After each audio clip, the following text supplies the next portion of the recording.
ایک یہودی عالم نے مسلمانوں کے بھرے مجمع میں 3 سوال کر کے سب کو وسوسے میں ڈال دیا۔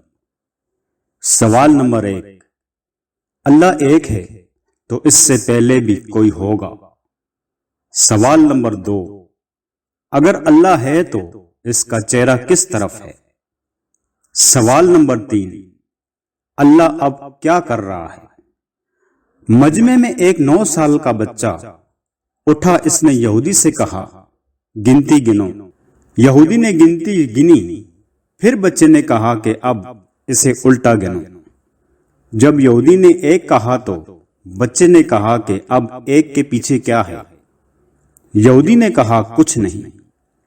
تو بچہ بولا، بس اللہ ایک ہے، اس کے بعد کوئی نہیں۔ دوسرے سوال کے لیے بچہ ایک دیا لایا اور اس کو جلایا۔ اب بچے نے کہا، ذرا بتاؤ اس دیے کی روشنی کا منہ کس طرف ہے؟ تو یہودی بولا، چاروں طرف۔ بچہ بولا، اللہ نور ہے اور چاروں طرف ہے۔ آخر میں بچے نے تیسرے سوال کا جواب دیا۔ اللہ اس وقت ایک 9 سال کے بچے سے ایک یہودی عالم کو ذلیل کروا رہا ہے۔